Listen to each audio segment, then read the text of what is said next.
এই বসন্তকাল আসলে গাছের চেহারা পরিবর্তন হয়ে যায়।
জান্নাতের দেওয়ার সুসংবাদ, জান্নাতের সার্টিফিকেট দিয়ে দিয়েছে বলে সুবহানাল্লাহ। কেউ আছে সেই নবী আলাইহিস সালাম আজ থেকে 1000 বছর আগে, কত বছর আগে? কত খ্রিস্টাব্দে? 570 খ্রিস্টাব্দে এই অন্ধকারাচ্ছন্ন একটা জমিনে রহমতুল আলামিন শফিউল মুজতাবিন মা আমেনা সেই কুয়ের ঘরে আমার নবীর নূরে মোবারক 570 খ্রিস্টাব্দে রাতেও নয় দিনেও নয়, কারণ রাত এবং দিন দুইটাই আল্লাহর সৃষ্টি। আর আল্লাহকে বলেছে আল্লাহ আখির নবীকে আমার মাঝে প্রেরণ করো, দিন বলেছে আল্লাহ আখির নবীকে আমার মাঝে প্রেরণ করো।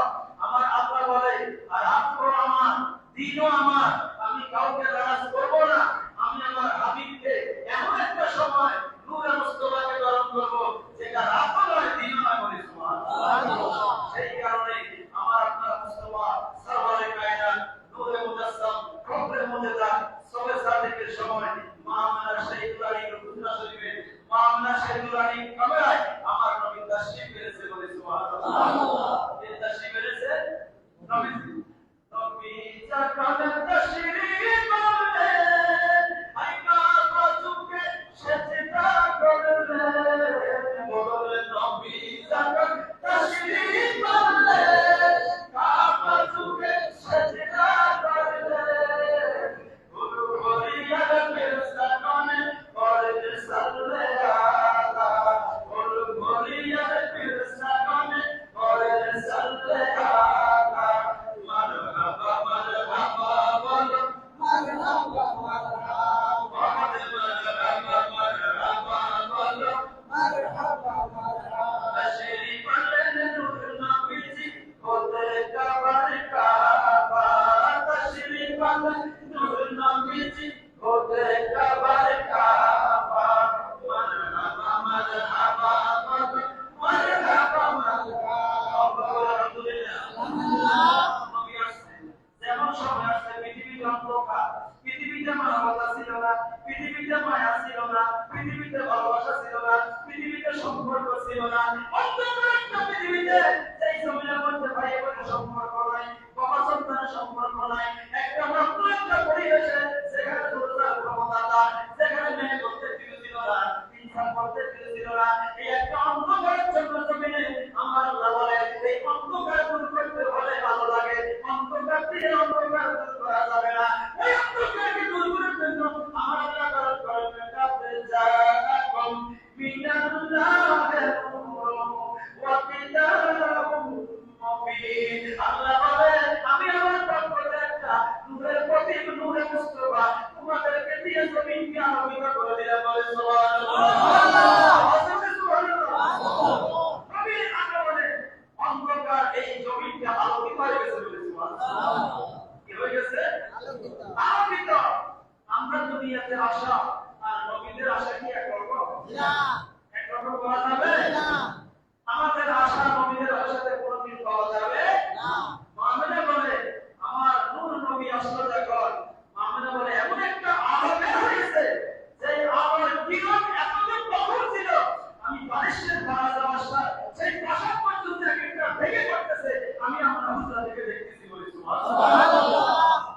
এটা নূরে মুস্তাফার এত শিক্ষা পাওয়া, কারণ এই নূর থেকে তো গোটা জাহানকে আল্লাহ বানিয়েছে বলে সুবহানাল্লাহ। তাহলে তো কিছুই নেই আছে। নবীর আগমন গোটা সৃষ্টির আগমন, নবীর আগমন ঈমানের আগমন, নবীর আগমন নামাজের আগমন, নবীর আগমন কোরআনের আগমন, নবীর আগমন রোজার আগমন, নবীর আগমন হজের আগমন, নবীর আগমন যাকাতের আগমন, নবীর আগমন জান্নাতের আগমন, নবীর আগমন আল্লাহ তাআলার ব্যবস্থা হয়ে যাওয়া বলে সুবহানাল্লাহ। কারণ নবীর আগমন না হলে তো কিছুই আছে, কিছু আছে না। সব নিয়ামত পেয়েছি কার মাধ্যমে? নবীর মাধ্যমে। বলেন কার মাধ্যমে? নবীর মাধ্যমে। সেই নবী সিনার জন্য নবী সিনার নাম হলো ঈমান। নবী সিনার নাম কি? ঈমান। যারা নবীকে চিনতে পেরেছে তারা ঈমানদার হয়েছে। সুবহানাল্লাহ বলেন। আর যারা নবীকে চিনতে পারেনি, এই জায়গায় যারা ভুল হয়েছে, এই সত্যের মধ্যে যে ভুল করেছে তার দুনিয়াও শেষ, খাসিরাত দুনিয়া ওয়াল আখিরাহ। খাসিরাত দুনিয়া ওয়াল তার জন্য দুনিয়াও নাই আখিরাতও নাই। এই জায়গায় যে আবু বকর নবীকে যে চিনতে পেরেছে, যে বুঝতে পেরেছে, দুনিয়া সব মাইনাস করতে পারবে, নবীকে মাইনাস করতে পারবে না। তার উজ্জ্বল নক্ষত্র শহীদের কারবালা, তার উজ্জ্বল নক্ষত্র বদরের সাহাবায়ে কেরাম, উহুদের সাহাবায়ে কেরাম, খন্দকের সাহাবায়ে কেরাম, কারবালার সাহাবায়ে কেরাম। নয় নয়, আমার বাংলাদেশের এক বেমিসাল আশিক রাসূল শহীদ মিল্লাত আল্লামা নুরুল ইসলাম ফারুকী মুনাফিককে দেখিয়ে দিয়েছে দুনিয়া সব কিছু ছাড়া যাবে, মুস্তাফাকে ছাড়া যাবে না। কথা বলে ঠিক কি না? দুনিয়া সব ছাড়া যাবে, কিন্তু নবীকে কি করা যাবে না? সেই শহীদ মিল্লাত আল্লামা নুরুল ইসলাম ফারুকী আজকে জগতে নাই। এই আগস্ট মাসের 27 তারিখ ওনার পরিবারের মাঝে সেই ঘরের ভিতরে কারবালা এসিডের মতো ওনাকে দুনিয়া থেকে বিদায় করে দিয়েছে। ইন্না লিল্লাহি ওয়া ইন্না ইলাইহি রাজিউন। আমরা সেই শহীদ নুরুল ইসলাম ফারুকী রফিক রাজা আল্লাহ তাআলা তাকে জান্নাতের সর্বোচ্চ মাকাম দান করে, সকলে বলি আমিন। আর মুহাম্মদ বলি আমিন। এবং সেই নুরুল ইসলাম ফারুকী যে ঈমানি চেতনা, যে ঈমানি স্পিরিট, যে ঈমানি জজবা এদেশের মানুষের হৃদয়ে দান করেছে, যে উনি বলে গিয়েছে একজন রাজা বাদশা, কোটিপতি, শিল্পপতি, কোটি টাকার মালিক, হাজার কোটি টাকার মালিক, কিন্তু মুস্তাফার মহব্বত নাই। সে আমার কাছে কি বলে? জুতার দুলা, জুতার তোমার ভাষা আপনি বলেছে যে জুতার দুলার মতো। আরেকজন সামা, একজন কামার, একজন মুসি, একজন বেতন, তার কাছে কিছুই নাই, আছে কি?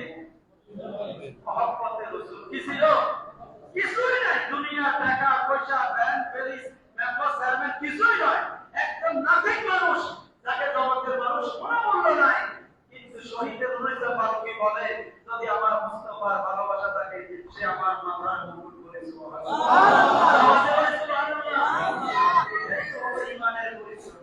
এটা ঈমানের যদি তেজস্ক্রিয়তা না থাকে, মুহাম্মদের রাসূল যদি হৃদয়ে ধারণ না করে, তাহলে এরকম কথা বলা যায় না। পৃথিবীর বহু আউলিয়া কেরাম, বহু আম্বিয়া কেরামের মাজার উনি জিয়ারত করছে কিনা, এবং মানুষকে সঠিক ইসলাম দেখানোর চেষ্টা করেছে। কিন্তু আল্লাহ যদি ওনাকে হায়াত দিত, মনে হয় আরো কিছু কাজ হতো। কিন্তু হায়াত এতটুকু ছিল, ওনার শাহাদাতের মাধ্যমে আমাদেরকে শিক্ষা দিয়েছে যে শহীদ একজন ফারুকী মারা গিয়েছে, লক্ষ ফারুকী আজকে বাংলাদেশে জন্ম হয়েছে। কথা বলেন ঠিক কি না? এক ফারুকী মরে যাওয়া মানে আশিক রাসূল সবাই মরে যাওয়া নয়। কারণ ময়দানে মাহশরে যার শহীদের রক্তের বিনিময়ে, শহীদের রক্তের বিনিময়ে গুনাহগারকে আল্লাহ মাফ করে দিবে বলে। সুবহানাল্লাহ।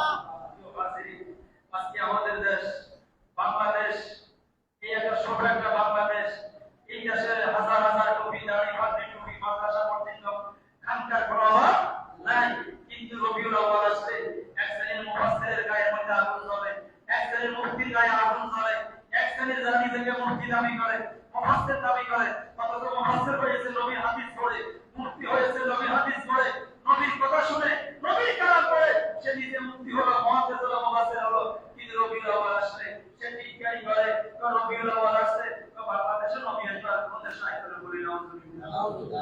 তার এই কথাটা কি বোঝা যায়? কোন বাংলাদেশে নবীজি আসার কোনো অনুমতি নেই, কোন ভাষণে কেমন আসে নাকি? এর কতগুলো বেয়াদা হতে পারে? এটা ঈমানের স্পিরিট কোথায় থাকে? এদের মধ্যে যদি ন্যূনতম ঈমান থাকতো, সে কি কথা বলতে পারতো? যে রবিউল আউয়াল আসলে আমাদের মাথা খারাপ হয়ে যায়। আর রবিউল আউয়াল আসছে মানে তো তুমি সবকিছু পেয়েছো। তুমি তো আজকে তোমাকে মানুষের মুফতি বলে, মুহাদ্দিস বলে, মুফাসসির বলে, তুমি যে প্রধান মুহাদ্দিস দাবি করো, প্রিন্সিপাল দাবি করো, এগুলো তো সব আমার নবীর আইডেন্টিটি। কথা বলি কি না? সবগুলো আমার নবীকে বিক্রি করে আজকে তোমার এই দাম, তোমার এই ইজ্জত, তোমার এই সম্মান। অথচ তুমি রবিউল আউয়াল আসলে তুমি উল্টো পাল্টা কথা বলো, এটা আসলে ঈমানদারের পরিচয় না।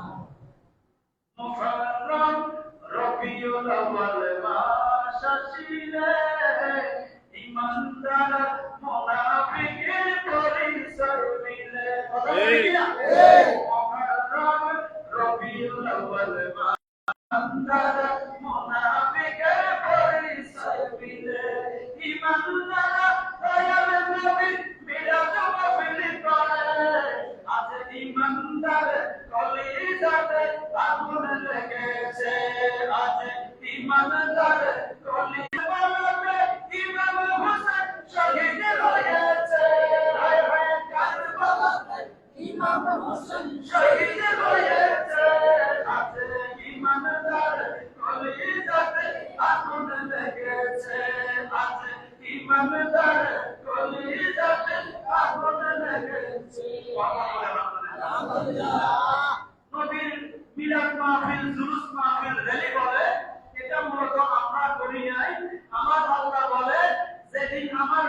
আমি দুনিয়াতে প্রেরণ করলাম।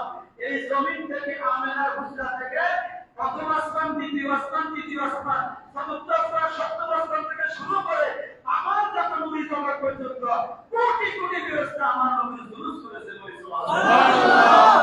নবী কি করেছে? দুরূদ করেছে। কারণ আমার আল্লাহ বলে নবীকে পেয়ে শুধু তোমরা খুশি তা নয়, আমার ওই জগতের ফেরেশতারাও খুশি করেছে। সুবহানাল্লাহ। কারা খুশি? ফেরেশতারাও কি নবীকে পেয়ে খুশি? শুধুমাত্র বেজারকে শয়তান, বেজারকে শয়তান ছাড়া নবীর আগমনে আর কেউ বেজার হতে পারে না। শয়তান একমাত্র দাপুস, শয়তান একমাত্র বেজার। নবীজি আসছে তার কপালের মধ্যে কাটা পড়ছে। কি করছে? কপালে কাটা পড়ছে। কিন্তু ঈমানদার রবিউল আউয়াল আসছে, ঈমানদারের ভিতরে একটা নতুন জজ্বা, নতুন ভালোবাসা, নতুন স্পিরিট সৃষ্টি হয়ে যাবে। বলে সুবহানাল্লাহ। আমার আল্লাহ রাব্বুল আলামিন সৃষ্টির প্রাণ রহমতুল লিল আলামিনকে দুনিয়াতে প্রেরণ করে এই জমিনের দাম বাড়িয়ে দিয়েছে। বলে সুবহানাল্লাহ। তার দাম বাড়ছে। আরবিতে একটা প্রবাদ আছে, শরফুল মাকান বিল মুকিম, শরফুল মাকান বিল মুকিম, অর্থাৎ ব্যক্তির কারণে জায়গার দাম বেড়ে যায়। সুবহানাল্লাহ বলে। কিসের কারণে? এমন এমন ব্যক্তি এমন জায়গায় শুয়ে গেছে, নাহলে ওই জায়গার দাম ওইসব ছিল না। দেখবেন এমন কিছু জায়গা আছে, আপনি জায়গা দেখেন আজকে অনেকগুলো জায়গা আছে যে সিলেট যে সাই আছে, সেই সুনামগঞ্জ যাত্রী বলতে থাকে সুনামগঞ্জ নাসিরউদ্দিন সিপাহী জানা, নাসিরউদ্দিন জায়গাটা কিন্তু এত উন্নত জায়গা নয়, কিন্তু একজন আল্লাহর প্রিয় বন্দার কারণে হাজার হাজার মানুষ ওই জায়গায় চলাফেরা করে কিনা? জায়গার কারণে ব্যক্তির দাম বাড়ে না, ব্যক্তির কারণে জায়গার দাম বাড়ে। আমার আল্লাহ বলে এই জমিনটা ছিল একটা নাপাক জমিন। এই জমিন নাপাক জমিন। এই জমিনের পবিত্রতা ছিল না, তো নাপাক পানি হানি শেষ পরাধীন ছিল। নাপাক পানি কি? পাক হলে তো শেষ স্বাধীনতা। এই জমিন ছিল পরাধীন, এই জমিনের স্বাধীনতা ছিল না। স্বাধীনতা মিন্স জমিন পবিত্র ছিল না। আল্লাহ বলে যেদিন মুস্তাফা এই জমিনে আগমন করছে, মুস্তাফার কদম লাগার সাথে সাথে আমার আল্লাহ বলে এই জমিনের আমি ওয়াজালা তুরিলাহু মসজিদা ওয়া তুহুরা, মুস্তাফা আসার কারণে এই জমিনটাকে আমি পবিত্র করে দিয়েছি। সুবহানাল্লাহ। তাহলে জমিনের স্বাধীনতা পাইছে কি না? জমিন তার স্বাধীনতা পেয়েছে কার কারণে? আমার মুস্তাফার কারণে, আমার নবীর কারণে জমিন তার স্বাধীনতা পেয়েছে। সেই স্বাধীনতা মানে হলো জমিন পবিত্র হয়ে গেল, জমিন এখন আর নাপাক নয়। এই জমিনটাকে আমার আল্লাহ বলে হাবিব গো, আপনি যেহেতু এসে দিয়েছেন, আপনি যেহেতু তাশরীফ এনেছেন, আপনার কারণে গোটা জমিনটাকে আমি মসজিদ বানিয়ে দিলাম। বলে সুবহানাল্লাহ। কি বানিয়ে দিলাম? মসজিদ বানিয়ে দিলাম। যার কারণে আমার নবী এই জমিনটা হলো মিলাদুন নবীর জমিন। কিসের জমিন? কিসের জমিন? আমার উস্তাদুল কারামি আল্লামা জালালউদ্দিন আল-কাদিরি রাহিমাহুল্লাহ, আল্লাহকে জান্নাতের সর্বোচ্চ মকাম দান করে সকলে বলি আমিন। তোমরা ছাত্র জীবনে অনেকবার সেই আলিম ফাজিল কাবির দিকে অনেক সময় তো দামপাড়া নিয়ে নামাজ পড়তাম, নামাজ পড়তাম দামপাড়া ওয়াসা নিয়ে। হুজুরের আলোচনাগুলো এত বহুল ছিল, মানুষকে বুঝাইবার এতটা সুন্দর পদ্ধতি আল্লাহ আমাদেরকে দান করেছে। আসলে একবারে টপ লেভেল, একবার লো লেভেল, যে লেভেলের হোক না কেন হুজুর ওয়াজ বুঝতে হবে। মানে এই মহানতা আমরা হুজুরকে দিয়েছি। অনেক আলেম আছে তাদের কথা হয়তো উচ্চ শ্রেণীর লোকে বুঝে, নিচের লোকেরা বুঝে না, কিন্তু আল্লামা হুজুরকে আমরা এত দয়া করেছে যে হুজুরের কথা বিসিএস কারারা বুঝবে, আবার যে ব্যক্তি জীবন স্কুল মাদ্রাসায় সেও বুঝবে। সুবহানাল্লাহ।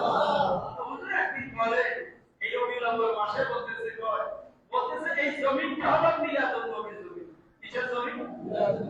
মিলাদুন নবীর জমিন। এই জমিনে হিন্দু, বৌদ্ধ, খ্রিস্টান, যত ধর্ম কর্ম, যত জাতির মানুষ আছে, যদি কেউ এই জমিনে সঠিকভাবে বসবাস করার লাইকই থাকে, যদি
মিলাদুন নবীর কারণে সূর্য পেয়েছি, মিলাদুন নবীর কারণে চন্দ্র পেয়েছি, মিলাদুন নবীর কারণে আলো পেয়েছি, মিলাদুন নবীর কারণে বাতাস পেয়েছি, মিলাদুন নবীর কারণে অক্সিজেন পেয়েছি।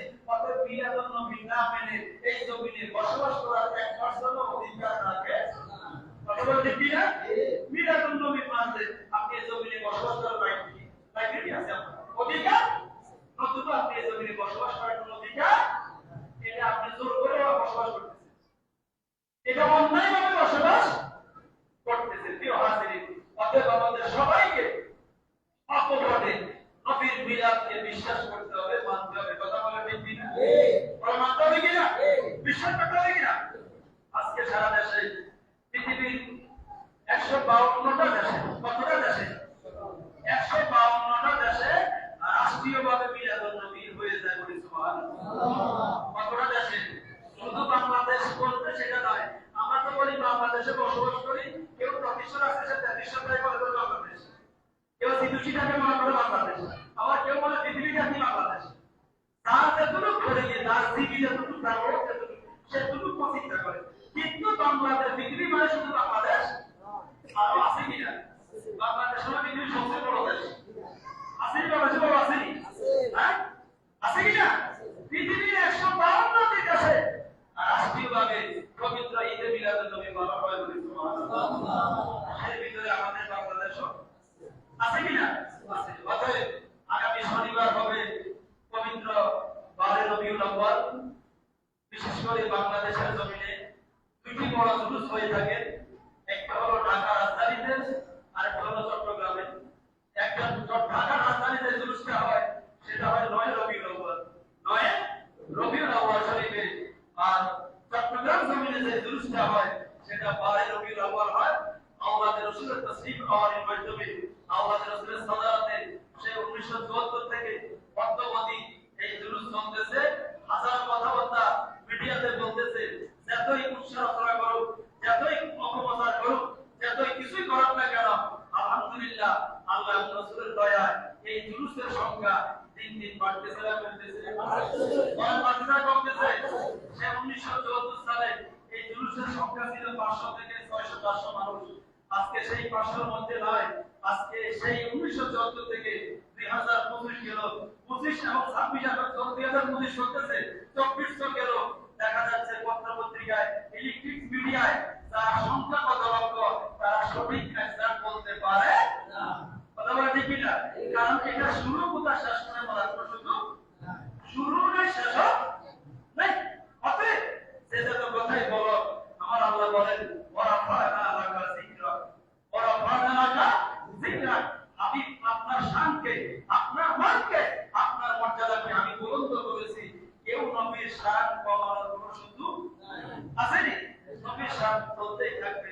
ওয়ারাফানা লাকা যিকরা।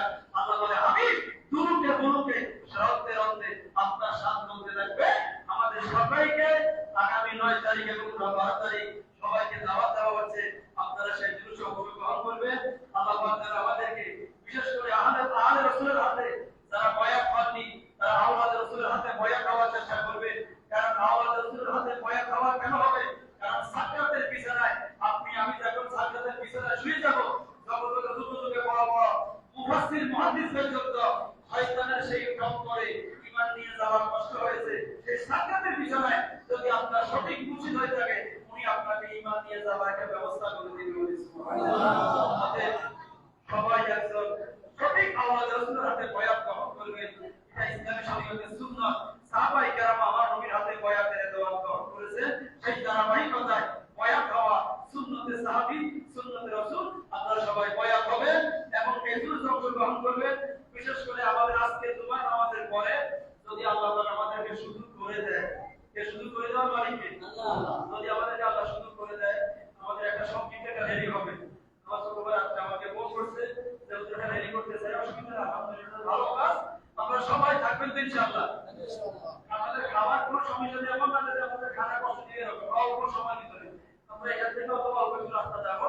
শুধু জাস্ট আমরা আমাদের অবস্থান থেকে নবীজির আগমন রবিউল আউয়াল মাস, এটা মানুষকে আমরা বুঝতে চেষ্টা করবো যে রবিউল আউয়াল মাস আমরা নবীর আগমনে খুশি। আমরা নবীর আগমনে কি খুশি?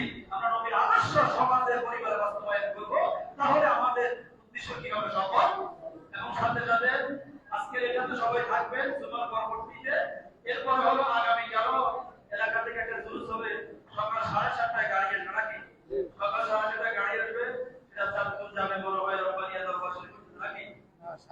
শাহরাস্তির ভিতরে যে জুলুসটা থাকবে সেখানেও আপনাদেরকে দাওয়াত দিচ্ছি। সেই জুলুস আপনারা সবাই অংশগ্রহণ করবেন। যাদের পিরিয়ড শরীয়ত অনেক অভিজ্ঞতা কম আছে, আপনারা আন্তরিকতা কয়জন আছে সেখানে অংশগ্রহণ করবেন। সেই অংশগ্রহণে আপনারা যদি কেউ আর্থিক, শারীরিক, মানসিক সর্বাধিক অংশগ্রহণ করার প্রয়োজন আছে, অনেকে দেখা যায় শারীরিকভাবে পারবে না, আর্থিকভাবেও যদি কেউ পারে আপনারা অংশগ্রহণ করবেন। এই জুলুসে আগামীকাল 7:30 যে জুলুস, এখানে এলাকায় গাড়ি আসবে, সেখানে কিছু কষ্ট আছে, কিছু খরচ আছে। আমি আশা করব আপনারা যাদের এবিলিটি আছে আপনারা অংশগ্রহণ করবেন। যাদের কি তৌফিক আছে আপনারা আগামীকাল সেখানে যে কিছু খরচ আছে, যাদের এবিলিটি আছে তারা অংশগ্রহণ করবেন। এখনো যদি কেউ দেওয়ার খেয়াল থাকে দিতে পারবেন। আগামীকাল যদি কেউ দেওয়ার খেয়াল থাকে, আমি আগামীকাল জুলুসের জন্য কিন্তু অংশগ্রহণ করবো। আমার পক্ষ থেকে যারা মেহমান যাবে তাদের নাস্তা পানি অথবা গাড়ি ঘোড়া যাতায়াত খরচ কেউ আছে কি এরকম?